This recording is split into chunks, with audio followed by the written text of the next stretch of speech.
ತಡವಾಗುತ್ತಿದೆ. ರಾಮಲಕ್ಷ್ಮಣರು ಎದ್ದು ಯುದ್ಧ ಮಾಡಬೇಕು. ಮೃತಪ್ರಾಯರಾಗಿ ರಣರಂಗದಲ್ಲಿ ಬಿದ್ದಿರುವ ವಾನರರು ಎಚ್ಚರಗೊಳ್ಳಬೇಕು. ಅದಕ್ಕಾಗಿ ಈ ಸಂಜೀವಿನಿ ಪರ್ವತದ ಔಷಧಿ ಲತೆಗಳನ್ನು ತೆಗೆದುಕೊಂಡು ಹೋಗಲು ಸಾವಿರಾರು ಯೋಜನ ದೂರ ಹಾರಿ ಬಂದೆ. ಆದರೆ ಒಂದೇ ಒಂದು ಲತೆಯೂ ಕಾಣುತ್ತಿಲ್ಲವಲ್ಲ. ಬೇಗ ಬರುವಂತೆ ಜಾಂಬವಂತ ಹೇಳಿದ. ಆದರೆ ಔಷಧಿ ಲತೆ ಕಾಣದೆ ರಾಮ ಕಾರ್ಯಕ್ಕೆ ತಡವಾಗುತ್ತಿದೆ.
ಒಂದು ವೇಳೆ ಈ ಪರ್ವತರಾಜನೇ ರಾಮ ಕಾರ್ಯಕ್ಕೆ ಸಹಾಯ ಮಾಡಬಾರದೆಂದು ನಿರ್ಧರಿಸಿರುವನೇ?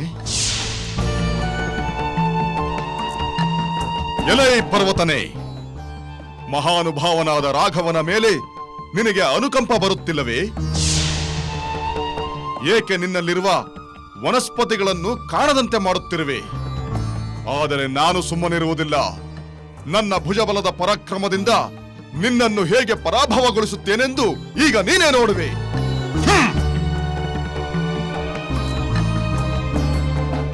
ಜೈ ಶ್ರೀರಾಮ್! ಜಾಂಬವಂತ, ಜಾಂಬವಂತ,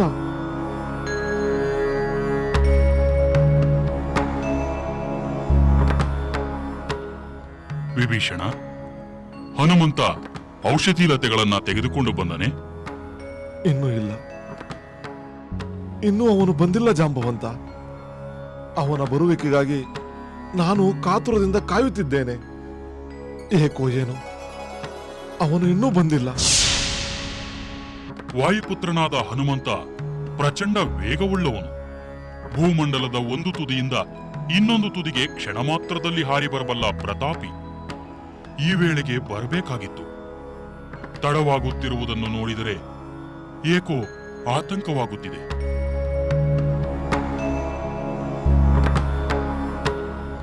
ಹೌದು ಜಾಂಬವಂತ, ಅವನ ಈ ರಹಸ್ಯವನ್ನು ತಿಳಿದ ರಾಕ್ಷಸರೇನಾದರೂ ಅವನಿಗೆ ಅಡ್ಡಿಪಡಿಸಿರಬಹುದೇ? ರಾಕ್ಷಸರ ಅಡ್ಡಿಯನ್ನು ನಿವಾರಿಸಿಕೊಳ್ಳುವ ಸಾಮರ್ಥ್ಯ ಅವನಿಗಿದೆ. ಆದರೆ ನನ್ನ ಸಂದೇಹವೇ ಬೇರೆ. ಅಂತಹ ಸಂದೇಹವೇನು ಜಾಂಬವಂತ? ಹನುಮಂತನಿಗೆ ನಾನು ಹೇಳಿದ ಔಷಧಿ ಲತೆಗಳು ದೊರೆಯದೆ ಅವನು ಹಿಂದಿರುಗಿ ಬರಲು ತಡವಾಗುತ್ತಿರಬಹುದೇ? ಆ ಸಾಧ್ಯತೆಯೂ ಇರಬಹುದು ಜಾಂಬವಂತ. ಆದರೆ ಹನುಮಂತನಿಗೆ ಔಷಧಿ ಲತೆಗಳು ಕಾಣಬೇಕು. ಅವನು ಅವನ್ನು ತೆಗೆದುಕೊಂಡು ಶೀಘ್ರವಾಗಿ ಹಾರಿ ಬರಬೇಕು. ತಡವಾದರೆ ಅನಾಹುತವಾಗುವುದೋ ಏನೋ. ಜಾಂಬವಂತ, ನಮ್ಮ ಮಾರುತಿ ಶೀಘ್ರವಾಗಿ ಹಿಂದಿರುಗಿ ಬರುವಂತೆ ಆ ಪರಮೇಶ್ವರನಲ್ಲಿ ಪ್ರಾರ್ಥನೆ ಮಾಡಬಹುದಷ್ಟೇ. ಪ್ರಾರ್ಥಿಸು ವಿಭೀಷಣ. ಈ ವಿಷಮ ಪರೀಕ್ಷೆಯಿಂದ ಪಾರು ಮಾಡುವಂತೆ ಪ್ರಾರ್ಥಿಸು. ಹೌದು ಜಾಂಬವಂತ, ಧರ್ಮಾತ್ಮನಾದ ರಾಮನ ಕಾರ್ಯ ಹೇಗಾದರೂ ಸಫಲವಾಗಲೇಬೇಕು. ಅದಕ್ಕಾಗಿಯಾದರೂ ಹನುಮಂತ ಶೀಘ್ರವಾಗಿ ಹಿಂದಿರುಗಿ ಬರಬೇಕು. ಜೈ ಶ್ರೀರಾಮ್!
ಸಖಿ, ಈ ಹಿಂದೆಯೂ ರಾಮ ಲಕ್ಷ್ಮಣರು ಒಂದು ಸಲ ಪ್ರಜ್ಞಾಹೀನರಾಗಿದ್ದರಂತೆ.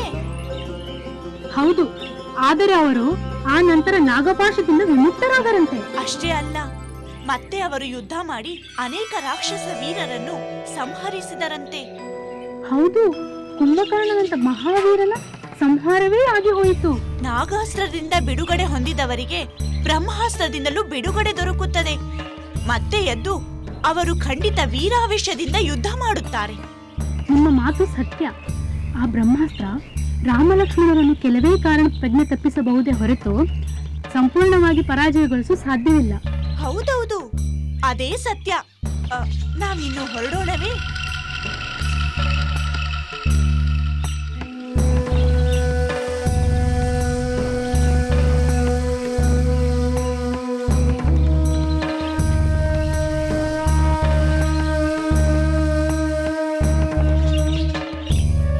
ಅವಳಾರು? ನನ್ನ ಸ್ವಾಮಿಯ ಪರವಾಗಿ ಮಾತನಾಡುತ್ತಾ ನನಗೆ ಸಮಾಧಾನವನ್ನು ಉಂಟು ಮಾಡುತ್ತಿರುವ ಆ ತರುಣಿ ಯಾರು? ಬಹುಶಃ ಸುಲೋಚನಾ ಮರೆಯಲ್ಲಿ ನಿಂತು ನಿನ್ನನ್ನು ನೋಡಿರಬಹುದು. ಇರಬಹುದು. ಆದರೆ ತ್ರಿಜಟೆ, ಅವಳು ಇಲ್ಲಿಗೆ ಬಂದು ಹೋದ ಮೇಲೆ ಇನ್ನೇನು ಸಮಸ್ಯೆ ಎದುರಾಗುವುದು? ಎಷ್ಟೇ ಆದರೂ ಅವಳು ಶತ್ರುವಿನ ಪತ್ನಿಯಲ್ಲವೇ? ನನಗೆ ಯಾವ ಕೇಡು ಮಾಡುವ ಉದ್ದೇಶದಿಂದ ಇಲ್ಲಿಗೆ ಬಂದಿದ್ದಳೋ ಏನೋ? ಇಲ್ಲ ಸೀತೆ, ನೀನು ಹಾಗೆ ಯೋಚಿಸುವ ಅಗತ್ಯವಿಲ್ಲ. ಇಂದ್ರಜಿತು ಮತ್ತು ರಾವಣ ನಿನಗೆ ವೈರಿಗಳಿರಬಹುದು, ಆದರೆ ಅವರ ಪತ್ನಿಯರು ನಿನಗೆ ಎಂದಿಗೂ ವೈರಿಗಳಲ್ಲ. ನಿನ್ನ ದುಃಖಕ್ಕಾಗಿ ಅವರು ದುಃಖ ಪಡುವರೇ ಹೊರತು ಕೇಡು ಬಯಸುವವರಲ್ಲ.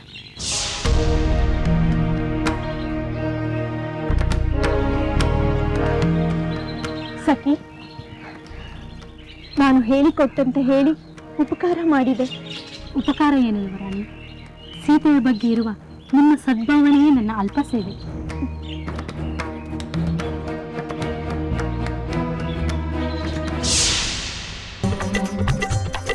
ಸಂಜೀವಿನಿ ಪರ್ವತವ ತರುತ್ತಿರುವವನು, ಅಸುರರ ಗರ್ವವ ಅಳಿಸುತ್ತಿರುವವನು. ನೋಡಿರು ನೋಡಿರು ಹನುಮನ ಬಲವ, ಶ್ರೀರಾಮನ ಬಂಟರನು ಉಳಿಸುತ್ತಿರುವವನು. ಹಾಡಿರು ಹಾಡಿರು ಹನುಮನ ಗೆಲುವ, ಅಸುರರ ಗರ್ವವ ಅಳಿಸುತ್ತಿರುವವನು. ಶ್ರೀರಾಮನ ಬಂಟರನು ಉಳಿಸುತ್ತಿರುವವನು. ನೋಡಿರು ನೋಡಿರು ಹನುಮನ ಬಲವ, ಹಾಡಿರು ಹಾಡಿರು ಹನುಮನ ಗೆಲುವ. ನೋಡಿರು ನೋಡಿರು ಹನುಮನ ಬಲವ, ಹಾಡಿರು ಹಾಡಿರು ಹನುಮನ ಗೆಲುವ. ನೋಡಿರು ನೋಡಿರು ಹನುಮನ ಬಲವ, ಹಾಡಿರು ಹಾಡಿರು ಹನುಮನ ಗೆಲುವ. ನೋಡಿರು ನೋಡಿರು ಹನುಮನ ಬಲವ, ಹಾಡಿರು ಹಾಡಿರು ಹನುಮನ ಗೆಲುವ.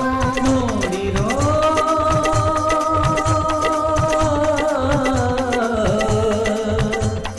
ಹಾಡಿರೋ ಗಾಢಾಂಧಕಾರ ಕಳೆವಂತ ದಿನಕರನಂತೆ, ಮೃತ್ಯುಂಜಯ ಎನಿಸಿರುವ ಶಶಿಧರನಂತೆ. ಗಾಢಾಂಧಕಾರ ಕಳೆವಂತ ದಿನಕರನಂತೆ, ಮೃತ್ಯುಂಜಯ ಎನಿಸಿರುವ ಶಶಿಧರನಂತೆ. ವಾಯುದೇವ ಸುತ ಪ್ರಾಣದೇವನಂತೆ. ನೋಡಿರು ನೋಡಿರು ಹನುಮನ ಬಲವ, ಈ ಜಗದ ಜೀವರಾಶಿಗೆಲ್ಲ ಜೀವೋತ್ತಮನಂತೆ. ಹಾಡಿರು ಹಾಡಿರು ಹನುಮನ ಗೆಲುವ, ವಾಯುದೇವ ಸುತ ಪ್ರಾಣದೇವನಂತೆ. ಈ ಜಗದ ಜೀವ ಜೀವರಾಶಿಗೆಲ್ಲ ಜೀವೋತ್ತಮನಂತೆ ನೋಡಿರೋ ನೋಡಿರೋ ಹನುಮನ ಬಲವ ಹಾಡಿರೋ ಹಾಡಿರೋ ಹನುಮನ ಗೆಲುವ ನೋಡಿರೋ ನೋಡಿರೋ ಹನುಮನ ಬಲವ ಹಾಡಿರೋ ಹಾಡಿರೋ ಹನುಮನ ಗೆಲುವ ನೋಡಿರೋ ನೋಡಿರೋ ಹನುಮನ ಬಲವ ಹಾಡಿರೋ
ಕುಮಾರ, ನಾನೀಗಲೇ ರಣರಂಗಕ್ಕೆ ಹೋಗುತ್ತೇನೆ.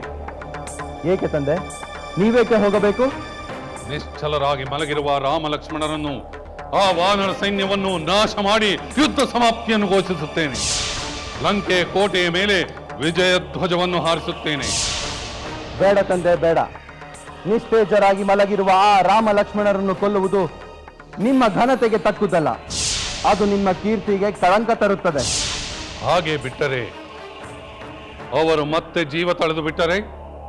ಇಲ್ಲ ತಂದೆ, ಹಾಗಾಗಲು ಸಾಧ್ಯವೇ ಇಲ್ಲ. ಕುಮಾರ, ಹಿಂದೆಯೂ ನೀನು ನಾಗಪಾಶದಿಂದ ಅವರನ್ನು ಬಂಧಿಸಿದ್ದಾಗ ಹೀಗೇ ಹೇಳಿದೆ. ಆದರೆ ಅವರು ಬಂಧನದಿಂದ ಮುಕ್ತಿಗೊಂಡರು. ಅಲ್ಲದೆ ನಮ್ಮ ಅನೇಕ ರಾಕ್ಷಸ ವೀರರನ್ನು ಸಂಹರಿಸಿದರು. ನಿನ್ನ ಚಿಕ್ಕಪ್ಪ ಮಹಾಬಲಾಢ್ಯನಾದ ಕುಂಭಕರ್ಣನನ್ನೇ ಸಂಹಾರ ಮಾಡಿದರು. ತಂದೆ, ಗರುಡನ ಸಹಾಯದಿಂದ ನಾಗಪಾಶವನ್ನು ಬಿಡಿಸಿಕೊಂಡಷ್ಟು ಸುಲಭವಲ್ಲ ಈ ಬ್ರಹ್ಮಾಸ್ತ್ರದ ಬಂಧನದಿಂದ ಬಿಡಿಸಿಕೊಳ್ಳುವುದು. ನಿಮಗೆ ಆತಂಕವಿದ್ದರೆ ನಾಳೆ ನಾನೇ ರಣರಂಗಕ್ಕೆ ಹೋಗಿ ರಾಮ ಲಕ್ಷ್ಮಣರೊಂದಿಗೆ ಆಳಿದುಳಿದ ವಾನರರನ್ನು ಸಂಪೂರ್ಣವಾಗಿ ನಾಶ ಮಾಡಿ ಬರುತ್ತೇನೆ. ಅದಕ್ಕೆ ನಾಳೆಯವರೆಗೂ ಏಕೆ ಕಾಯಬೇಕು ಕುಮಾರ? ಹಿಂದೆ ಈ ಕ್ಷಣದಲ್ಲೇ ಶತ್ರುವನ್ನು ಸಂಹರಿಸಬಹುದಲ್ಲ. ಚಿಂತಿಸಬೇಡಿ ತಂದೆಯೇ, ಶತ್ರುಗಳ ವಿಚಾರವನ್ನು ಇನ್ನು ನನಗೆ ಬಿಡಿ. ಅವರ ವಿನಾಶವಾಯಿತೆಂದೇ ತಿಳಿಯಿರಿ. ನನ್ನ ಬ್ರಹ್ಮಾಸ್ತ್ರ ಪ್ರಭಾವದ ಬಗ್ಗೆ ನಂಬಿಕೆ ಇಡಿ. ನಾನಿನ್ನು ಬರುತ್ತೇನೆ ತಂದೆಯೇ. ವಿಜಯೇ ಭವ.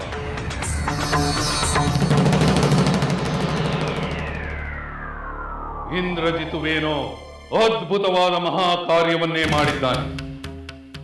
ಅವನ ಮಾತುಗಳು ನಂಬಿಕೆಗೆ ಅರ್ಹವಾಗಿದೆ. ಆದರೂ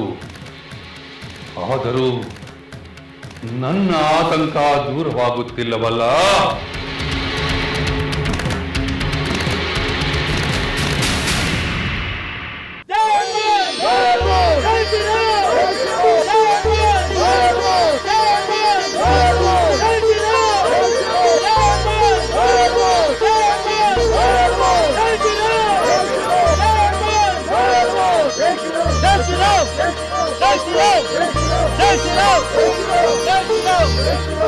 ಪ್ರಭು ರಾಮಚಂದ್ರ, ಮಹಾತ್ಮ ಹನುಮಂತ ತಂದ ಸಂಜೀವಿನಿ ಪರ್ವತದ ಗಾಳಿ ಬಿಸಿಯೇ ನೀವೆಲ್ಲ ಎಚ್ಚರಗೊಂಡಿರಿ.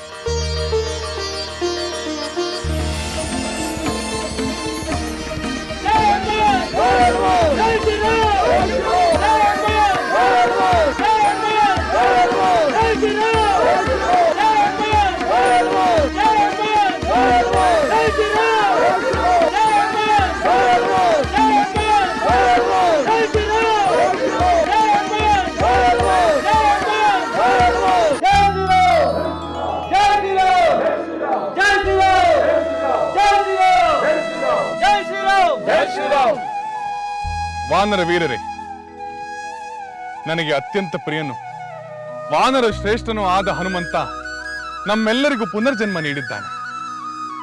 ಹಿಮಾಲಯದಿಂದ ಸಂಜೀವನಿ ಪರ್ವತವನ್ನು ಹೊತ್ತು ತಂದು ಸಮಸ್ತ ವಾನರ ಸೈನ್ಯಕ್ಕೆ ಮರುಜೀವ ನೀಡಿದ್ದಾನೆ.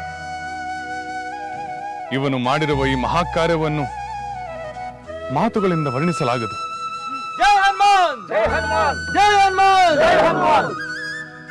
ಸೀತಾ ಅನ್ವೇಷಣೆಗೆ ಹೋದವರಲ್ಲಿ ಹನುಮಂತ 100 ಯೋಜನೆಗಳ ಸಮುದ್ರವನ್ನು ದಾಟಿ ಈ ಲಂಕೆಗೆ ಬಂದು ನನ್ನ ಸೀತೆಯನ್ನು ಕಂಡು ಅವಳ ಪ್ರಿಯ ವಾರ್ತೆಯನ್ನು ತಂದುಕೊಟ್ಟ. ಈಗಲೂ ಅಂತಹದ್ದೇ ಒಂದು ಮಹಾಕಾರ್ಯವನ್ನು ಮಾಡಿ ನನಗೆ ಇನ್ನಷ್ಟು ಆಪ್ತನಾಗಿದ್ದಾನೆ. ಪ್ರಭು ರಾಮಚಂದ್ರ, ನಾನು ನಿಮ್ಮ ಭಕ್ತ, ಸೇವಕ. ನಿಮ್ಮ ಕೃಪೆ ಇಲ್ಲದೆ ಇಂಥ ಮಹಾಕಾರ್ಯವನ್ನು ಮಾಡಲಾಗುತ್ತಿರಲಿಲ್ಲ. ನಿನ್ನ ವಿನಯ ಗುಣ ಬಹಳ ದೊಡ್ಡದು ಮಾರುತಿ. ಜೈ ಶ್ರೀರಾಮ್, ಜೈ ಶ್ರೀರಾಮ್, ಜೈ ಶ್ರೀರಾಮ್, ಜೈ ಶ್ರೀರಾಮ್, ಜೈ ಹನುಮಂತ, ಜೈ ಹನುಮಂತ. ನನ್ನ ಭಾವನೆಯು ನನ್ನ ಸಹೋದರನ ಭಾವನೆಯಂತೆಯೇ ಇದೆ. ಹನುಮಂತ ಈಗ ನಮ್ಮ ಆತ್ಮ ಬಂಧುವಿನಂತೆಯೇ ಆಗಿದ್ದಾನೆ. ರಾಕ್ಷಸರೆದುರು ಸೋಲುವ ಸ್ಥಿತಿಯನ್ನು ತಪ್ಪಿಸಿ ನಾವು ಮತ್ತೆ ವಿಜಯಕ್ಕಾಗಿ ಹೋರಾಡುವಂತೆ ಮಾಡಿದ್ದಾನೆ. ನಿಜ ಲಕ್ಷ್ಮಣ, ನಿನ್ನ ಮಾತು ನಿಜ. ಹನುಮಂತ ಸಂಜೀವಿಯನ್ನು ತರದಿದ್ದರೆ ಸೋಲು ಸಾವು ನಮ್ಮನ್ನು ಬಿಡುತ್ತಿರಲಿಲ್ಲ. ಖಂಡಿತವಾಗಿಯೂ ನಮ್ಮೆಲ್ಲರ ಜೀವಗಳು ಹನುಮಂತನಿಗೆ ಕೃತಜ್ಞನಾಗಿರಬೇಕಾಗಿದೆ. ದಯವಿಟ್ಟು ಎಲ್ಲರೂ ಹೊಗಳಬೇಡಿ. ರಾಮ ಕಾರ್ಯದಲ್ಲಿ ಇದು ನನ್ನ ಅಲ್ಪ ಸೇವೆ ಅಷ್ಟೇ. ಜೀವ ತೆಗೆಯಲು ಪ್ರಯತ್ನಿಸಿದವನು ರಾವಣ ಪುತ್ರ ಇಂದ್ರಜಿತು. ಜೀವ ನೀಡಿದ್ದು ಶ್ರೀರಾಮನ ಮೇಲೆ ಗೌರವವಿರುವ ಭಗವಂತನ ಶಕ್ತಿ. ಬ್ರಹ್ಮಾಸ್ತ್ರಕ್ಕೆ ಗೌರವ ತೋರುವ ಸಲುವಾಗಿ ಶ್ರೀರಾಮಚಂದ್ರ ಎಚ್ಚರ ತಪ್ಪಿದರೆ ಹೊರತು ಬೇರೆ ಕಾರಣದಿಂದ ಅಲ್ಲ. ನನಗಿಂತ ವಿಭೀಷಣ ಮತ್ತು ಪೂಜ್ಯ ಜಾಂಬವಂತನ ಕಾರ್ಯ ಶ್ಲಾಘನೀಯ. ಜಾಂಬವಂತ ನನಗೆ ಸಂಜೀವಿನಿ ಪರ್ವತ, ಅದರ ಔಷಧ ಲತೆಗಳ ವಿಷಯ ಹೇಳಿದ್ದರಿಂದಲ್ಲವೇ ನಾನು ಅಲ್ಲಿಗೆ ಹೋಗಿದ್ದು. ಆದರೆ ಔಷಧಿ ಲತೆಗಳನ್ನು ತರುವ ಬದಲು ಪರ್ವತವನ್ನೇ ಕಿತ್ತು ತಂದು ಬಿಟ್ಟಿಯಲ್ಲ ಮಾರುತಿ. ಹೌದು ಯುವರಾಜ, ನನಗೆ ಅಲ್ಲಿ ಜಾಂಬವಂತ ಹೇಳಿದ ಔಷಧ ಲತೆಗಳನ್ನ ಕಂಡುಹಿಡಿಯಲಾಗಲಿಲ್ಲ. ತಡವಾಗುವುದೆಂದು ಪರ್ವತವನ್ನೇ ಕಿತ್ತು ತಂದೆ. ಜೈ ಹನುಮಂತ, ಜೈ ವಿಭೀಷಣ, ಜೈ ವಿಭೀಷಣ, ಜೈ ಜಾಂಬವಂತ, ಜೈ ಜಾಂಬವಂತ. ಈಗ ನಿಜವಾಗಲೂ ನಮ್ಮಲ್ಲಿ ನವ ಚೈತನ್ಯ ಮೂಡಿದೆ. ಇದೇ ಉತ್ಸಾಹದಲ್ಲಿ ಆ ಇಂದ್ರಜಿತುವನ್ನು, ಲಂಕೆಯನ್ನು ನಿರ್ಮೂಲ ಮಾಡಬೇಕು. ಕುಂಭಕರ್ಣ ಹತನಾದನು, ರಾವಣನ ಮಕ್ಕಳು ಸೇನಾನಿಗಳು ವಧೆಯಾದರು. ಈಗ ರಾವಣನು ಲಂಕೆಯನ್ನು ರಕ್ಷಿಸಿಕೊಳ್ಳಲು ಅಸಮರ್ಥನಾಗಿದ್ದಾನೆ. ಕಾಲ ವಿಳಂಬ ಮಾಡದೆ ನಮ್ಮ ವಾನರ ವೀರರು ಈ ಕೂಡಲೇ ಲಂಕೆಯನ್ನು ಆಕ್ರಮಿಸಲಿ. ಜೈ ಸುಗ್ರೀವ! ಜೈ ಸುಗ್ರೀವ! ಜೈ ಶ್ರೀರಾಮ್! ಜೈ ಸುಗ್ರೀವ! ಜೈ ಸುಗ್ರೀವ! ಜೈ ಹನುಮಂತ! ಜೈ ಹನುಮಂತ! ಜೈ ಶ್ರೀರಾಮ್! ಜೈ ಶ್ರೀರಾಮ್! ಜೈ ವಿಭೀಷಣ! ಜೈ ವಿಭೀಷಣ! ಜೈ ಜಾಂಬವಂತ! ಜೈ ಜಾಂಬವಂತ! ಜೈ ಶ್ರೀರಾಮ್! ಜೈ ಶ್ರೀರಾಮ್! ಜೈ ಹನುಮಂತ! ಜೈ ಹನುಮಂತ! ಜೈ ವಿಭೀಷಣ! ಜೈ ವಿಭೀಷಣ! ಜೈ ಶ್ರೀರಾಮ್! ಜೈ ಶ್ರೀರಾಮ್! ಜೈ ಸುಗ್ರೀವ! ಜೈ ಸುಗ್ರೀವ! ಜೈ ಶ್ರೀರಾಮ್! ಜೈ ಶ್ರೀರಾಮ್!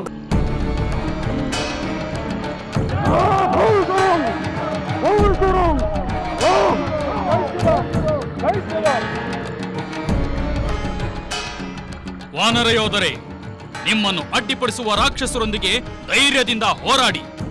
ಯುದ್ಧ ಮಾಡದೆ ಯಾರಾದರೂ ಪಲಾಯನ ಮಾಡಿದರೆ ಅದು ರಾಜಾಜ್ಞೆಯ ಉಲ್ಲಂಘನೆಯಾಗುತ್ತದೆ.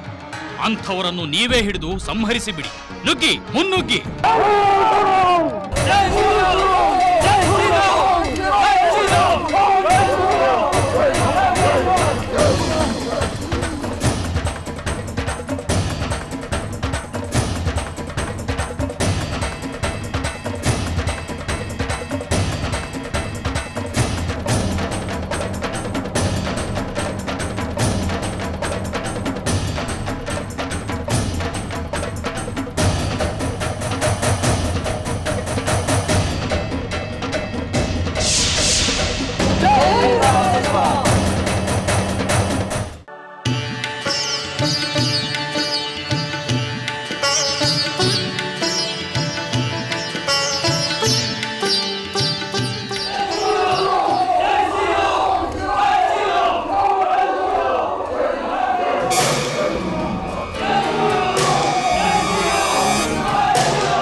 ಕ್ಷಮಿಸಿ ಪ್ರಭು, ಅನಾಹುತವಾಗಿದೆ.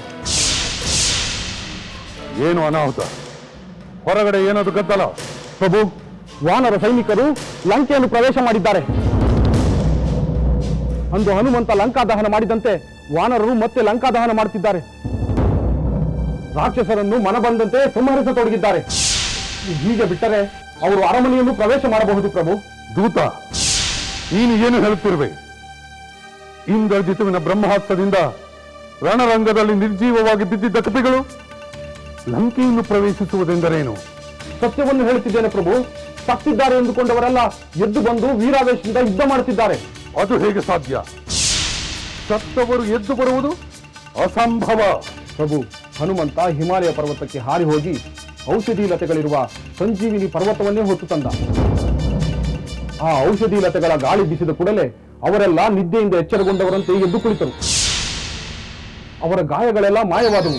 ಸುಗ್ರೀವನ ಆಜ್ಞೆಯಂತೆ ನವೋತ್ಸಾಹದಿಂದ ಅವರೆಲ್ಲ ಮತ್ತೆ ಯುದ್ಧವನ್ನು ಆರಂಭಿಸಿದ್ದಾರೆ. ಪ್ರಭು, ಅದಿರಲಿ, ಆ ರಾಮಲಕ್ಷ್ಮಣರು ಏನಾಗಿದ್ದಾರೆ? ಅವರು ಅಷ್ಟೇ ಪ್ರಭು. ಆ ಸಂಜೀವಿನಿ ಪರ್ವತದ ಮಹಿಮೆಯಿಂದ ಸುಕ್ಷೇಮವಾಗಿದ್ದಾರೆ. ವಾನರಲ್ಲಿ ಸ್ಫೂರ್ತಿಯನ್ನು ತುಂಬಿದ್ದಾರೆ. ಅಸಂಭವ, ಅಸಂಭವ! ಔಷಧಿ ಲತೆಗಳಿರುವ ಪರ್ವತವನ್ನು ಹನುಮಂತ ಹೊತ್ತು ತರುವುದೆಂದರೇನು? ಅದರಿಂದ ಸತ್ತಿದ್ದ ಕಪಿಗಳು ಮತ್ತೆ ಜೀವ ಪಡೆಯುವುದೆಂದರೇನು? ಶತ್ರು ವಿನಾಶವಾಯಿತಲ್ಲ ಎಂದು ಸಂತಸ ಪಡುವ ಸಮಯದಲ್ಲಿ ಅವರು ಮರು ಜೀವ ಪಡೆದು ಹೋರಾಡುವಂತಾಗುವುದೆಂದರೇನು? ತಪ್ಪು ಮಾಡಿದ ಇಂದ್ರಜಿತು, ತಪ್ಪು ಮಾಡಿದ. ಬ್ರಹ್ಮಾಸ್ತ್ರವನ್ನು ಪ್ರಯೋಗಿಸಿದ ಅಂದೇ ಅವರನ್ನು ಯಮಸದನಕ್ಕೆ ಹಾಕಬೇಕಾಗಿತ್ತು. ದೊಡ್ಡ ತಪ್ಪು ಮಾಡಿದ. ದೂತ, ಇಂದ್ರಜಿತವನ್ನು ಈಗಿಂದೀಗಲೇ ಬರ ಹೇಳು. ಅಪ್ಪಣೆ ಪ್ರಭು. ಆಕ್ರಮಣ, ಆಕ್ರಮಣ! ಆ ವಾನರರಿಂದ ಮತ್ತೆ ಆಕ್ರಮಣ!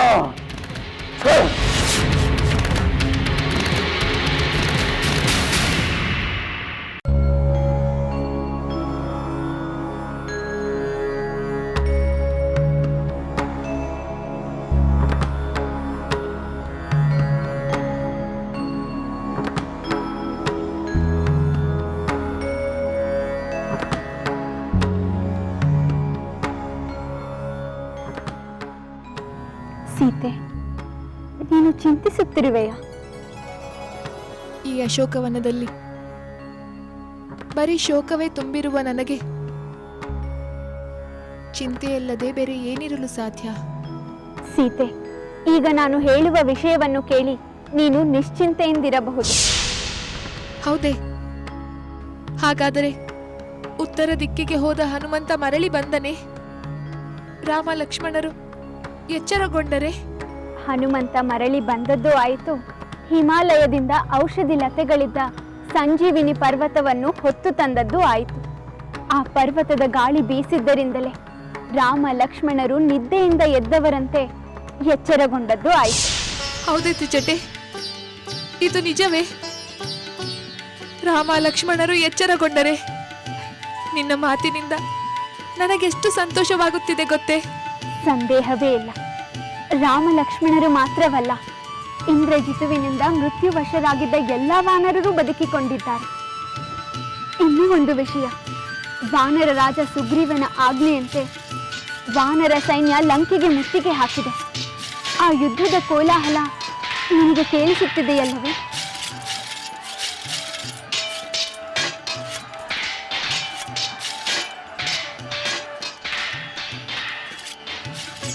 ಹೌದು ತ್ರಿಜಟೆ, ನಿನ್ನ ಮಾತು ನಿಜ. ಯುದ್ಧದ ಕೋಲಾಹಲ ಕೇಳಿಸುತ್ತಿದೆ. ತ್ರಿಜಟೆ, ನಿನ್ನಂಥ ಗೆಳತಿಯಿಂದ ನಾನು ಶುಭವಾರ್ತೆಯನ್ನು ಕೇಳುತ್ತಿದ್ದೇನೆ. ನಿನಗೆ ಎಷ್ಟು ಕೃತಜ್ಞತೆ ಸಲ್ಲಿಸಿದರೂ ಸಾಲದು. ಆ ಉಪಚಾರವೇನು ಬೇಡ, ನಾನಿನ್ನು ಹೊರಡುತ್ತೇನೆ. ಯುದ್ಧದ ವಿಚಾರವನ್ನು ನಾನೇ ಬಂದು ನಿನಗೆ ತಿಳಿಸುತ್ತೇನೆ.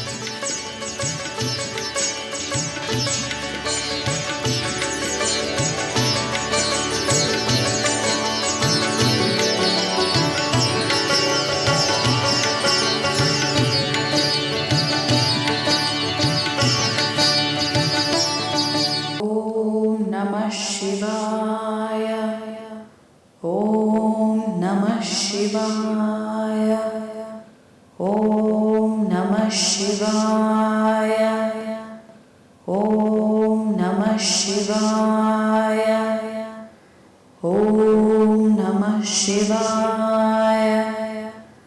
ಓಂ ನಮಃ ಶಿವಾಯ ಓಂ ನಮಃ ಶಿವಾಯ ಓಂ ನಮಃ ಶಿವಾಯ ಓಂ ನಮಃ ಶಿವಾಯ ಓಂ ನಮಃ ಶಿವಾಯ. ಅತ್ತೆಯವರೇ,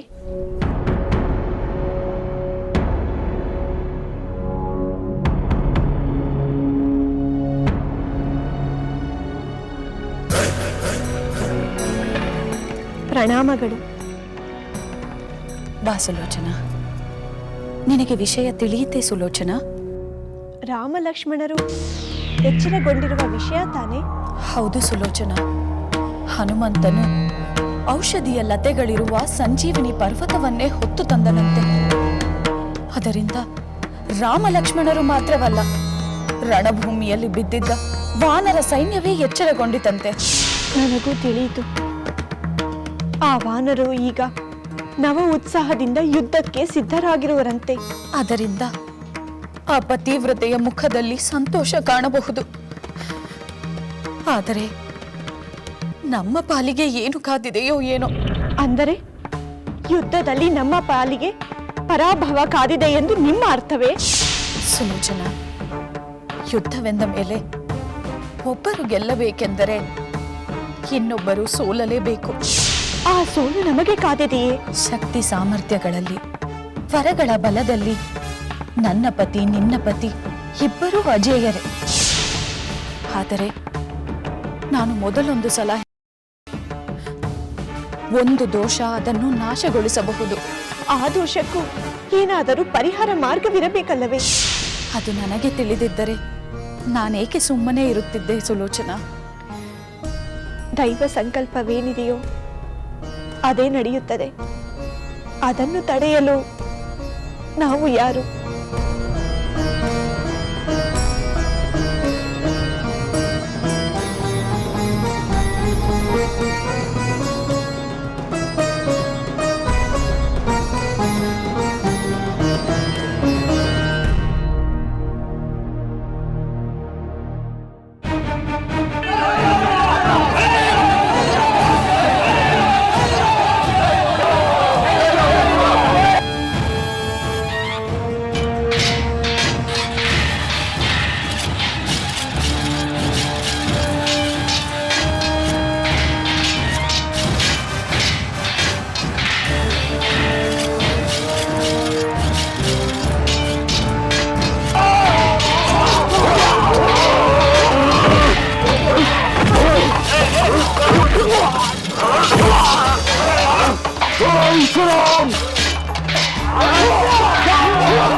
ಪ್ರಣಾಮಗಳು ತಂದೆ. ಯಾರಿಗೆ ಬೇಕು ನಿನ್ನ ಪ್ರಣಾಮಗಳು?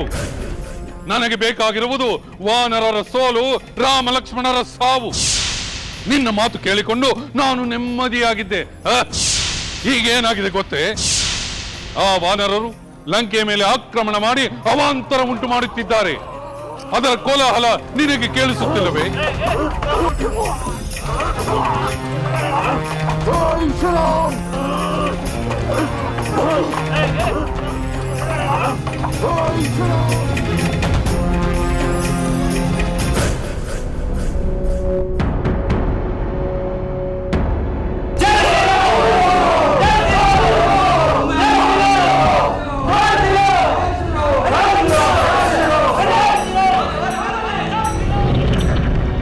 ಕೇಳುತ್ತಿದೆಯೇ?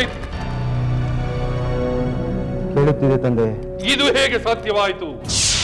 ಸತ್ತ ವಾನರರೆಲ್ಲ ಮತ್ತೆ ಬಂದು ಯುದ್ಧ ಮಾಡುವುದು ಹೇಗೆ ಸಾಧ್ಯ?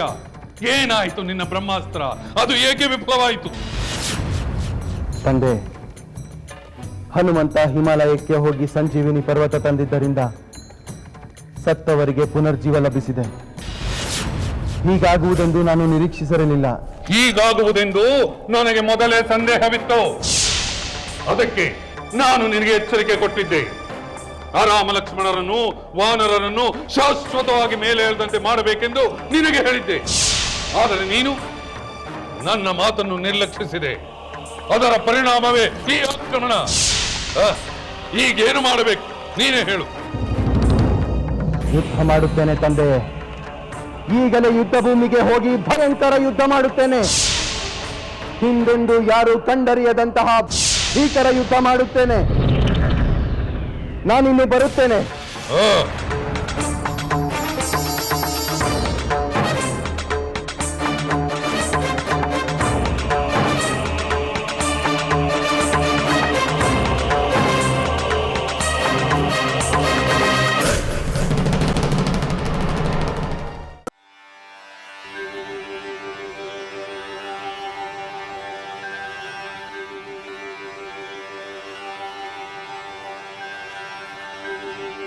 ಓಂ ನಮಃ ಶಿವಾಯ. ಓಂ ನಮಃ ಶಿವಾಯ. ಓಂ ನಮಃ ಶಿವಾಯ. ಓಂ ನಮಃ ಶಿವಾಯ. ಓಂ ನಮಃ ಶಿವಾಯ.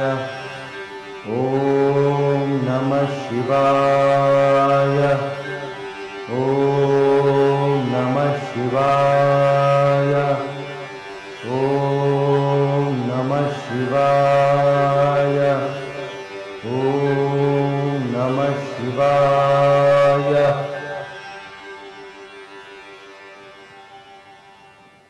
ಸ್ವಾಮಿ, ತಾವು ಅವಸರದಲ್ಲಿ ಹೊರಡುತ್ತಿರುವಂತಿದೆ. ಸುಲೋಚನ, ಶತ್ರುಗಳು ಆಕ್ರಮಣ ಮಾಡಿದಾಗ ಶಾಂತವಾಗಿ ನೋಡುತ್ತಾ ಕೂಡುವಂತಿಲ್ಲ. ಅವರನ್ನು ಎದುರಿಸಲು ನಿಂತ ಕಾಲ ಮೇಲೆ ಧಾವಿಸಬೇಕಾಗುತ್ತದೆ. ಯುದ್ಧವೇ ಅನಿವಾರ್ಯವಲ್ಲವೆಂದ ಮೇಲೆ ಈ ಧಾವಂತಕ್ಕೆ ಅವಶ್ಯಕತೆ ಇದೆಯೇ ಸ್ವಾಮಿ? ಸುಲೋಚನ, ನೀನೇನು ಹೇಳುತ್ತಿರುವೆ? ಅದು ಯುದ್ಧ ಮಾಡಿ ಶತ್ರುವನ್ನು ಗೆಲ್ಲಬೇಕಾಗಿಲ್ಲ ಎಂದು ಹೇಳಿದೆ. ಯುದ್ಧ ಮಾಡಬಾರದೆಂದರೆ ಮತ್ತೇನು ಮಾಡಿ ಗೆಲ್ಲಲು ಸಾಧ್ಯ? ಸಂಧಾನದ ಮೂಲಕ. ಸಂಧಾನ? ಯಾರಿಂದ ಸಂಧಾನ? ಯಾರಿಗಾಗಿ ಸಂಧಾನ? ಏತಕ್ಕಾಗಿ ಸಂಧಾನ? ನೀವು ಈಗ ಯಾರೊಂದಿಗೆ ಯುದ್ಧ ಮಾಡಬೇಕೆಂದು ಹೊರಟಿರುವಿರೋ ಅವರೊಂದಿಗೆ ಸಂಧಾನ ಮಾಡಿಕೊಳ್ಳಬಹುದಲ್ಲವೇ ಸ್ವಾಮಿ? ಸುಲೋಚನ, ಸ್ವಲ್ಪ ವ್ಯವಹಾರಿಕವಾಗಿ ಯೋಚನೆಯನ್ನು ಮಾಡು. ಅವಿವೇಕಿಯಂತೆ ಕಲ್ಪನಾ ಲೋಕದಲ್ಲಿ ವಿಹರಿಸಬೇಡ. ಯುದ್ಧದಲ್ಲಿ ನಮ್ಮಿಂದ ಅವರಿಗೂ ಅಪಾರ ಹಾನಿಯಾಗಿದೆ, ಅವರಿಂದ ನಮಗೂ ಅಪಾರ ಹಾನಿಯಾಗಿದೆ. ಈಗ ಸಂಧಾನ ನಮಗೂ ಬೇಕಾಗಿಲ್ಲ, ಅವರಿಗೂ ಬೇಕಾಗಿಲ್ಲ. ಯುದ್ಧಕ್ಕೆ ಕಾರಣವಾದ ಮೂಲವನ್ನು ಯಾವ ಮೂಲವನ್ನು ಹುಡುಕುವ ಸಮಯವಿಲ್ಲ. ಅದು ಏನೇ ಇರಲಿ, ಯಾವ ಕಾರಣವೇ ಇರಲಿ, ಧರ್ಮವೋ ಅಧರ್ಮವೋ, ಶತ್ರುವಿನೊಡನೆ ಹೋರಾಡಿ ಗೆಲ್ಲುವುದೊಂದೇ ನಮ್ಮ ಗುರಿ. ಅವರು ಗೆಲ್ಲಬೇಕೆಂದು ಹೋರಾಡುತ್ತಾರೆ, ನೀವು ಗೆಲ್ಲಬೇಕೆಂದೇ ಹೋರಾಡುತ್ತೀರಾ. ಗೆಲುವು ಯಾರಾದರೊಬ್ಬರಿಗೆ ತಾನೇ ಸಾಧ್ಯ. ಹೌದು ಸುಲೋಚನಾ, ಗೆಲುವು ಒಬ್ಬರಿಗೆ ಮಾತ್ರ ಸಾಧ್ಯ. ಆ ಒಬ್ಬರು ನಾವೇ ಗೆಲ್ಲುವುದು. ಎದುರಾಳಿಗಳಲ್ಲೂ ವಿಶೇಷವಾದ ಶಕ್ತಿ ಸಾಮರ್ಥ್ಯಗಳಿವೆ ಅಲ್ಲವೇ? ಅವರಿಗಿಂತ ಹೆಚ್ಚು ಶಕ್ತಿ ಸಾಮರ್ಥ್ಯ ನನ್ನಲ್ಲಿವೆ. ವೃಥಾ ನಿನ್ನೊಡನೆ ಮಾತನಾಡಿ ಕಾಲಹರಣ ಮಾಡಲಾರೆ. ನಾನು ಬರುತ್ತೇನೆ. ಸ್ವಾಮಿ, ನಿಲ್ಲಿ, ದಯಮಾಡಿ ನಿಲ್ಲಿ. ಸುಲೋಚನಾ, ಏನಿದು ನಿನ್ನ ವರ್ತನೆ? ಯುದ್ಧಕ್ಕೆ ಹೊರಟಿರುವ ಪತಿಯನ್ನು ಶುಭ ಹರಿಸಿ ಕಳಿಸಿಕೊಡುವ ಬದಲು ತಡೆಯುವ ಪ್ರಯತ್ನ ಮಾಡುತ್ತಿರುವೆಯಲ್ಲ. ಸ್ವಾಮಿ, ನನಗೆ ಯುದ್ಧ ಬೇಡ, ನನಗೆ ನೀವು ಬೇಕು. ಸುಲೋಚನಾ, ನನಗೆ ನೀನು ಬೇಕು, ಯುದ್ಧವೂ ಬೇಕು. ಮೊದಲು ಯುದ್ಧದಲ್ಲಿ ಜಯಿಸಿ ಬಂದ ನಂತರ ನಾನು ನಿನ್ನನ್ನು ಕಾಣುತ್ತೇನೆ. ನನ್ನನ್ನು ತಡೆಯುವ ವ್ಯರ್ಥ ಪ್ರಯತ್ನ ಮಾಡಬೇಡ. ಸ್ವಾಮಿ,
ಇಂದ್ರನನ್ನು ಗೆದ್ದ ಇಂದ್ರಜಿತ್ ಪ್ರಭುಗಳಿಗೆ ಪ್ರಣಾಮಗಳು. ಇಂದ್ರನನ್ನು ಗೆದ್ದ ಇಂದ್ರಜಿತ್ತು ಎಂಬ ಹಳೆಯ ಪ್ರಶಂಸೆಯನ್ನು ಕೇಳಿ ಕೇಳಿ ನನಗೆ ಸಾಕಾಗಿ ಹೋಗಿದೆ. ಹೊಸ ಪ್ರಶಂಸೆಯನ್ನು ಕೇಳಬೇಕೆಂಬ ಆಸೆಯಾಗಿದೆ. ಹೊಸ ಪ್ರಶಂಸೆ ಎಂದರೆ ಯಾವುದು ಪ್ರಭು? ರಾಮನನ್ನು ಗೆದ್ದ ರಾಮಜಿತು ಎಂದು ಅನಿಸಿಕೊಳ್ಳಬೇಕು. ಇಂದ್ರನನ್ನು ಜಯಿಸುವುದಕ್ಕಿಂತ ರಾಮನನ್ನು ಜಯಿಸುವುದು ದೊಡ್ಡದೇ. ಮೊದಲು ಹಾಗಂದುಕೊಂಡಿರಲಿಲ್ಲ. ಈ ನರವೀರರು ಯಾವ ಲೆಕ್ಕ ಎಂದು ನಮ್ಮ ತಂದೆಯವರಂತೆಯೇ ನಾನು ಹಗುರವಾಗಿ ಭಾವಿಸಿದ್ದೆ.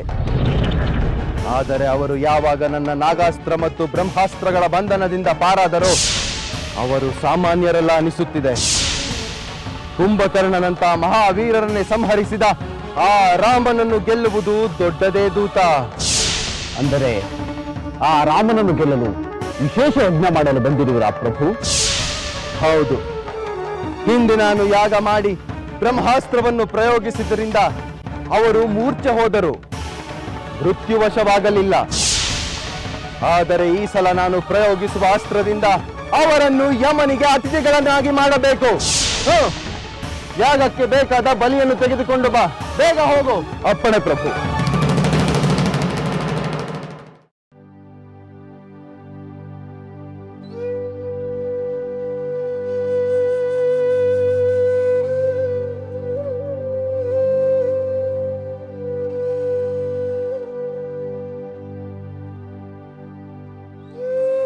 ನನ್ನ ಪ್ರಯತ್ನ ವಿಫಲವಾಯಿತು ಅತ್ತೆಯವರೇ. ಯುದ್ಧೋತ್ಸಾಹದಿಂದ ತುಳುಕುತ್ತಿರುವ ನನ್ನ ಪತಿಗೆ ಸಂಧಾನದ ಮಾತು ರುಚಿಸಲಿಲ್ಲ. ಯುದ್ಧದಿಂದ ಅವರನ್ನು ವಿಮುಖಗೊಳಿಸಲು ಸಾಧ್ಯವಾಗಲಿಲ್ಲ.